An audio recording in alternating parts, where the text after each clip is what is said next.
ഏറെ നാളുകൾക്ക് ശേഷം കാവ്യ മാധവൻ വീണ്ടും വാർത്തകളിൽ ഇടം പിടിക്കുകയാണ്. ഒരു സമയത്ത് മലയാള സിനിമയിൽ തിരക്കുള്ള നടിയായിരുന്ന കാവ്യ ഇന്ന് സമ്പൂർണ്ണ കുടുംബിനിയാണ്.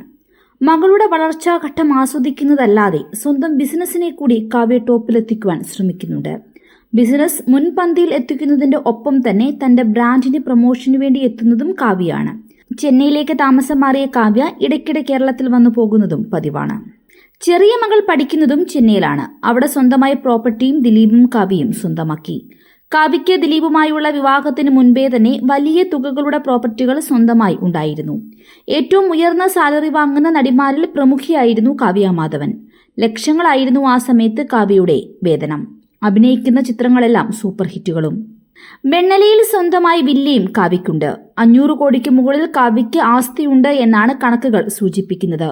ലക്ഷ്യയിൽ നിന്നും തരക്കേടില്ലാത്ത വരുമാനം കാവ്യയ്ക്ക് കിട്ടുന്നുണ്ട്.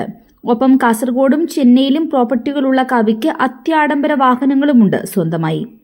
വിവാഹത്തിന് 500 പവന് മുകളിലായിരുന്നു കാവ്യ മാധവൻ ധരിച്ചിരുന്നത്. ഡയമണ്ട്, സ്വർണ്ണാഭരണങ്ങൾ തുടങ്ങിയവയെല്ലാം കാവ്യയുടെ ശരീരത്തിലുണ്ടായിരുന്നു. മൂകാംബികയിലെ വിവാഹത്തിന് ധരിച്ച ആഭരണങ്ങളായിരുന്നില്ല റിസപ്ഷന് കാവ്യ ധരിച്ചത്. ഡയമണ്ട് ആഭരണങ്ങളായിരുന്നു കാവ്യയുടെ റിസപ്ഷന്. ബാലതാരമായി അഭിനയത്തിലെത്തിയ കാവ്യ അന്നു മുതൽ സമ്പാദ്യത്തിന്റെ കാര്യത്തിൽ മുൻപന്തിയിലാണ്. കാവ്യ സ്വന്തമായി അധ്വാനിച്ചതല്ലാതെ തന്നെ അച്ഛനും അമ്മയ്ക്കും നല്ലൊരു തുകയുടെ പ്രോപ്പർട്ടികളുണ്ട്. സ്വന്തമായി ബിസിനസ് ആയിരുന്നു കാവ്യയുടെ അച്ഛന്. ചേട്ടൻ വർഷങ്ങളായി ഓസ്ട്രേലിയയിലും. കാവ്യയ്ക്കും ദിലീപിന്റെ അത്രയും ആസ്തിയില്ലെങ്കിലും നല്ലൊരു തുക സമ്പാദ്യമുണ്ട് എന്നതാണ് മറ്റൊരു വസ്തുത.